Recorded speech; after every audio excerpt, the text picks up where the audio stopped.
I gotta say, I was waiting all week for this episode. I was ready to watch it. That's the plus side for all these shows that come out weekly instead of putting everything out there and you can binge watch it. It builds that anticipation. So by Sunday night, I was ready for this episode. My main gripe with episode 1 was the casting, and that seems to have worn off a bit for me. That's probably due to the fact that I know what to expect. When I see Joel in the show, I know what to expect. Pedro Pascal, I know the characters, I know what to expect, right? So I'm not looking for one-to-one pure perfection anymore, right? I'm not looking for a pure adaptation, right? I know that this is going to be the show's own take on The Last of Us. This is not literally translating Last of Us to the screen, right? Because I hold The Last of Us at a very high standard because the game holds itself to a very high standard, and therefore I held the show to that high standard. Not saying the show is bad, the show is good. Again, I gotta reiterate that. But I can't expect Joel to be exactly like in the show. I can't expect Joel to be exactly like Joel in the show. You see what I'm saying? I should be able to expect that, but after watching the first episode, I know not to expect that. And that allowed me to be more immersed in this episode. So the show starts off in Jakarta, Indonesia, where the outbreak occurred initially in the show. And I thought that was awesome. See, that's the cool thing about the show. They add different little things here and there to keep viewers who have played the game interested, right?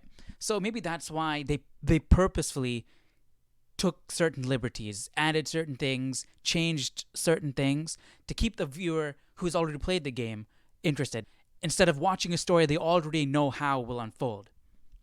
So the opening scene starts off with an interview with this scientist in Indonesia, and they go to examine a body. They say they have a body who has been infected with cordyceps, and she's like, that's impossible. It can't survive in humans.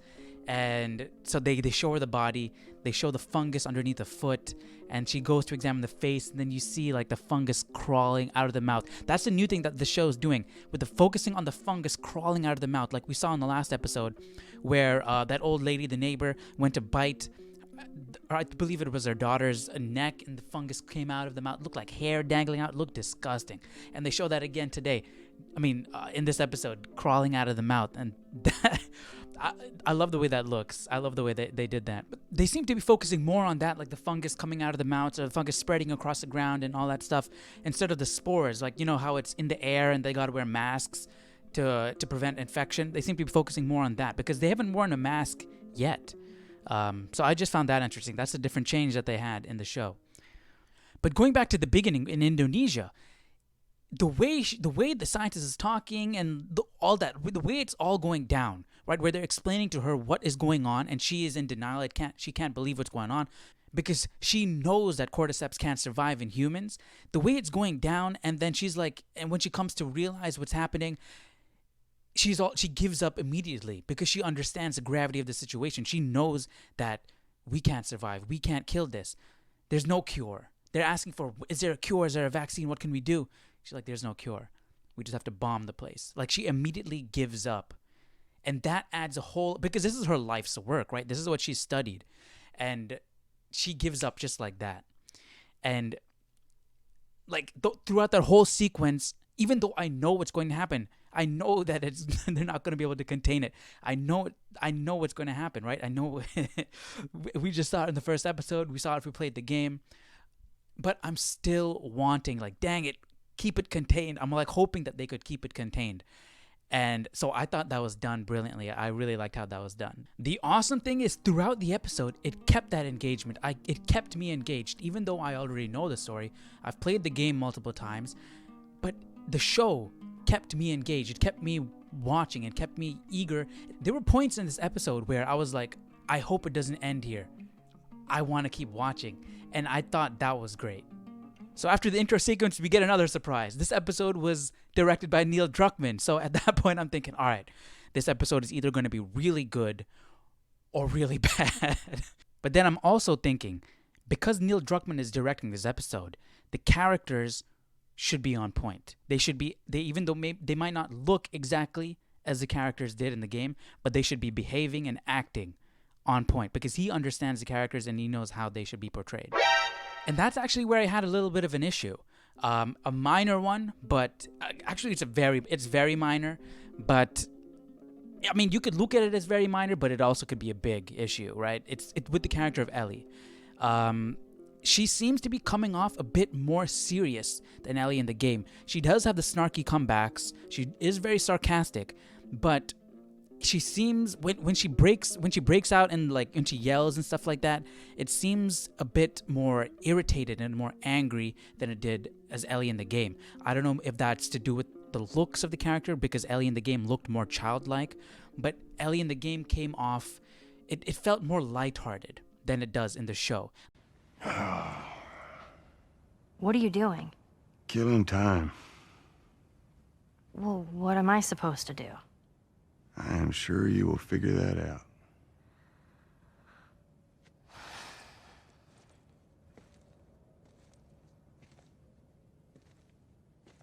Your watch is broken.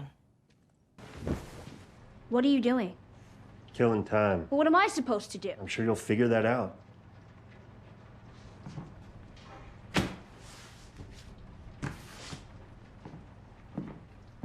Your watch is broken.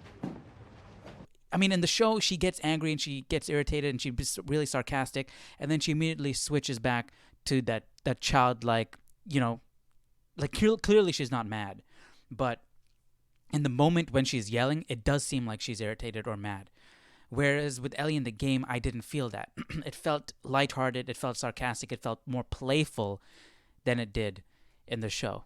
And it's not a drastic difference, but it is a slight difference to notice that these two characters are not the same.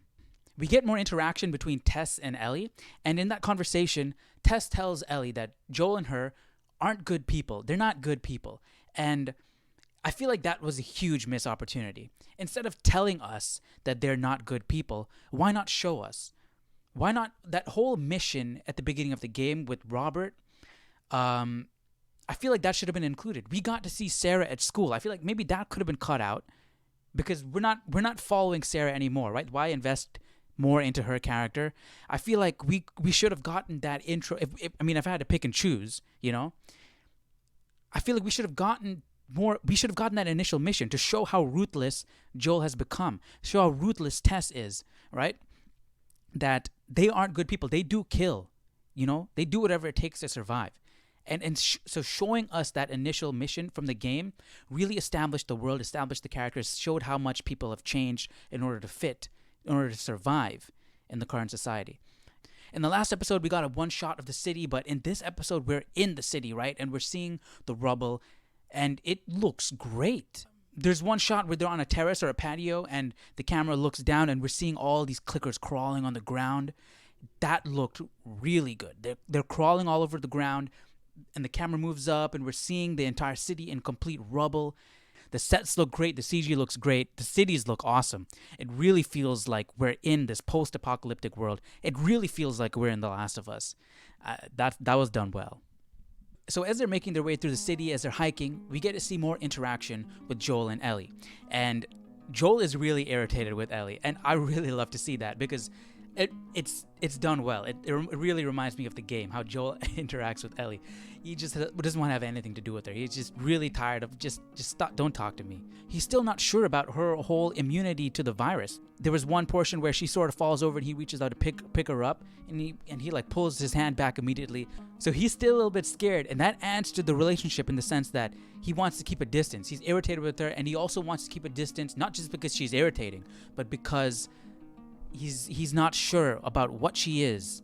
Can she still pass the virus along to me? I don't know. I gotta keep a distance. So there's multiple factors that are incentivizing Joel to keep that distance from Ellie. I enjoyed the museum sequence. That was a whole level in the game, right? And it was really nice to see that in live action. Seeing the clickers in action, I said that in the last episode. I was really looking forward to seeing the clickers in action in this episode. And we got to see them in this episode. And they look good. I guess one nitpick I could make is, like, the faces look really well done, but the arms sort of look just like regular human arms that are painted a bit. And also with the faces of the clickers in the museum, they all seem to have similar fungal formations on their face. So I would like to have seen a little bit more variety with how the fungus grows on the person. We did get to see that later on in the episode where Tess is attacked by all the clickers. They were different clickers with different fungal formations growing all over their body. So that was good. Another thing the show is doing well is how they play with the clicker noises. There's a scene where they're opening a door and the door creaks, but it sounds exactly like a clicker, so you immediately tense up, like, holy cow, there's a clicker on the other side. But it wasn't. It was just the door creaking. And there was another shot of Joel. He was I think he was like reloading his gun, and he was pushed back up against one of the exhibits, and the camera angle is really tight, so you can't see anything because Joel can't see anything. He's like looking down, and you're just hearing a clicker coming closer and closer, and then you hear it right next to him, and he can't see anything because he's like holding still. He's holding still because they can't see him. He doesn't want to be seen, so he's being really, really quiet. And then the camera pans over, and it's literally standing right there. That was done well. I feel like if the clicker was even closer, that would have made it way more intense. But it was still done well. I liked it. After that museum bit, we get to see the iconic shot of Ellie walking across the ladder to the other buildings. And so Ellie's over there. Joel and Tess are talking over here. And then Joel walks over. Joel and Ellie stand next to each other. And then they play the Last of Us soundtrack. And that moment was nice. I really liked it. Again, that music really makes the show feel like The Last of Us. And I'm happy that they're using the actual soundtrack in the show. A couple of people in the comment section of my last review mentioned that they actually did use the soundtrack in that episode as well. The scenes where I thought the music resembled The Last of Us soundtrack, it was actually The Last of Us soundtrack. So I'm happy to see that they're actually making use of the original score in this show. And now on to the big moment of this episode. At this point, Tess is getting agitated. She's getting antsy. And then it's revealed that she was bit. She begins to plead with Joel to, take Ellie, to get out of there, to go on with the mission and everything. I personally like the performance in the game more than the show, for both parts, Tess and Joel. Tess in the game, I felt like she came across more pleading, I felt more of the emotion. And with Joel in the game, he was like, this is not my crusade, I don't care. It came off like he didn't care. He didn't want to do this. It was not his idea. He didn't want to be part of it. And that's why he said no. But in the show, it was like, no, I'm not sure. I don't think it can be done. Like, they won't take her. I don't know what's going to happen. It came across more as he was doubting, versus in the game, it came off more as, I don't care. I don't want to do this. This is your crusade. It's not mine. And that's a character difference, right? Let me see. I didn't mean for this. Show it to me. Oh, Christ. Oops, right? Show me.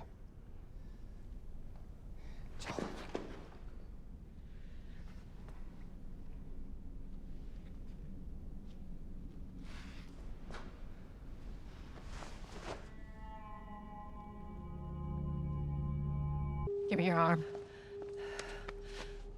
This was 3 weeks. I was bitten an hour ago, and it's already worse. This is fucking real, Joel.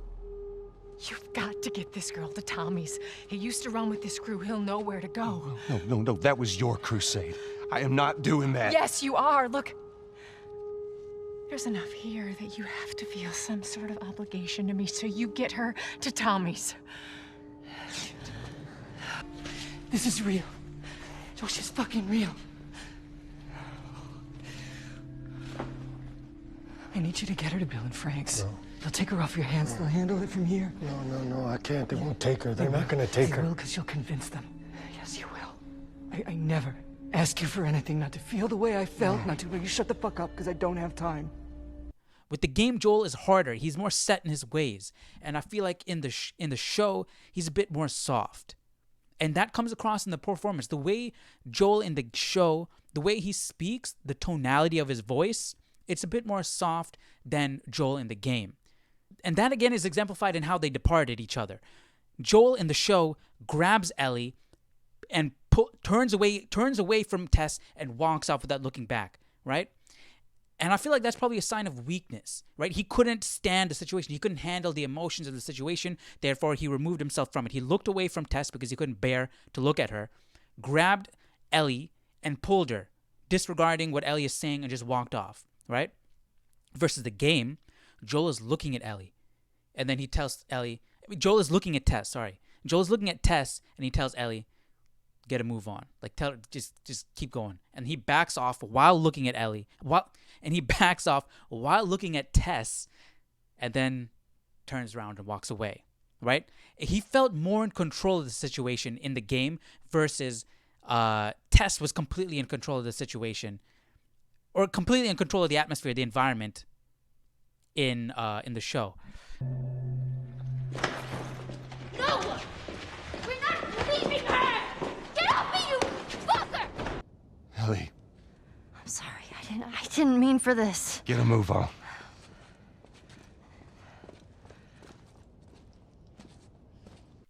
The other thing I was looking for in the show is, in the game, you get to go up and you can see what's happening down below, right? You get to see Tess's death happening down below. But in the game, you don't get to see that. I mean, Joel and Ellie don't get to see what's happening, you know? So I was looking for that because I remember playing the game. I'd always like walk around and then look down to see what's going on, right? And the manner of Tess's death is completely different. In the show, she's killed by clickers. And again, with that mouth stuff, she literally lets one of the clickers kiss her. Like, see, I feel like they put stuff in the show to surprise people who have played the game, because this is directed by Neil Druckmann, right? I mean, he didn't write the script, so he can't really say, yeah, we're not adding that in the show, because that's you know, they've already decided that. He's just directing what has already been written. But yeah, man, I feel like that was just put in there to catch us off guard. People who've watched the show, who've played the game, to catch people like that off guard. That was honestly disgusting, bro. Like, having all those little mushrooms, little fungus crawling into her mouth, and she's just standing there accepting death. That's the other thing. Tess didn't accept death. I mean, she accepted death, but she went out without a fight. In the show, she gave up. She just let it happen and she gave up. In the game, she went down. She went down fighting. She the whole purpose was like, I'm gonna die anyways. I'm gonna be a distraction. While the Fedra agents, remember, she wasn't even killed by the clickers in the game, right? It was by humans.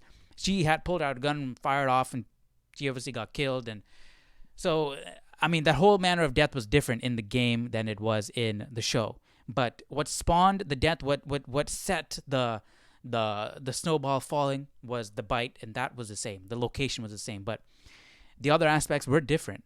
So yeah, what do you guys think about that?